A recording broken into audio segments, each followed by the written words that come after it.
આણંદ મનપાની ચૂંટણીમાં આ વખતે યુવાનો નવી દિશા બતાવતા નજરે પડી રહ્યા છે. કરમસદ વોર્ડ નંબર 13માં કોંગ્રેસના યુવા ઉમેદવાર હર્ષિલ દવે એક અનોખા અને નવતર અભિગમ સાથે મેદાનમાં ઉતર્યા છે. ક્રાઉડ ફંડિંગ દ્વારા ચૂંટણી લડવાનો નિર્ણય લઈ તેમણે રાજકારણમાં પારદર્શિતા અને જનભાગીદારીનો સંદેશ આપ્યો છે.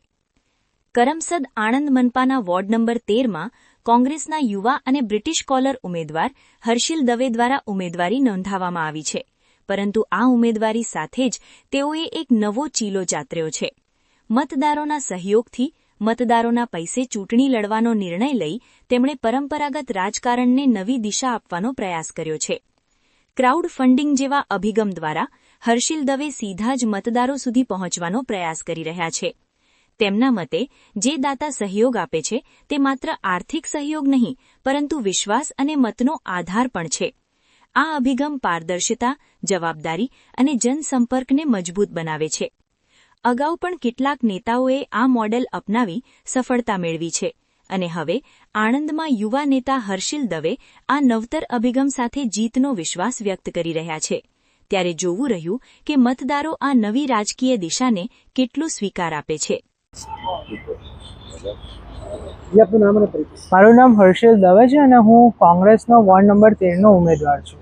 હર્ષિલભાઈ, જે રીતે આપે ઓનલાઈન જે રીતે જે ફીના જે 3000 રૂપિયા આપે બધાની પાસે માગેલા હતા સોશિયલ મીડિયા જરીએ, તો એ કોન્સેપ્ટ માટે શું કહેશો? ચોક્કસથી મેં ક્રાઉડ ફંડિંગનો કન્સેપ્ટ લાવ્યો હતો અને હું બ્રિટિશ સ્કોલર છું ને મેં લંડનથી પોલિટિકલ સાયન્સ કર્યું છે. ખાસ આ ક્રાઉડ ફંડિંગ કરવા પાછળનો કન્સેપ્ટ એ છે કે આ લોકશાહીનો પર્વ છે અને આ લોકશાહીના પર્વની અંદર લોકો વધારે પડતા જોઈન્ટ થાય અને મતદાન કરે, એ માટેનો મારો કન્સેપ્ટ હતો અને લોકફાળો ઉઘરાવ્યો હતો.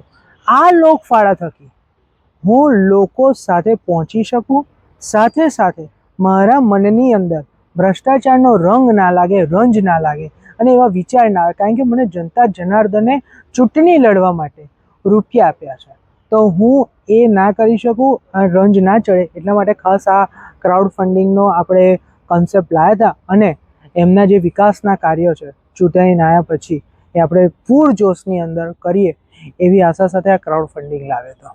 તમે કયા પક્ષમાંથી લડો છો, કયા વોર્ડમાંથી લડો છો અને આ ચૂંટણી લડવા પાછળનો મુખ્ય ઉદ્દેશ્ય શું છે તમારો? શું આગળ તમારે કરવા ડેવલપમેન્ટ લાવવું છે? આ ચૂંટણીની અંદર મેં સ્થાનિક સ્વરાજની કરમસદ આણંદ મહાનગરપાલિકાની વોર્ડ નંબર 13ના સામાન્ય પુરુષ તરીકે મેં ફોર્મ ભરેલ છે અને મારી લડવા પાછળનો એક જ મકસદ છે કે આણંદ મહાનગરપાલિકાની અંદર જે જનતા ત્રાસી રહી છે, ત્રાહિમામ પોકારી રહી છે, જે વિકાસ નથી થયો ગટર, પાણી, રોડ, રસ્તાથી, એ મારે એમને આપવું છે. ક્રાઉડ ફંડિંગનો જે વિચાર આવ્યો તો તે વિશે શું કહેશો? ખાસ કરીને ક્રાઉડ ફંડિંગનો વિચાર મેં આપને જણાવ્યું કે મેં લંડનથી પોલિટિકલ સાયન્સ કર્યું છે અને લોકો સુધી પહોંચવા માટે મેં આ ક્રાઉડ ફંડિંગ કરેલું છે.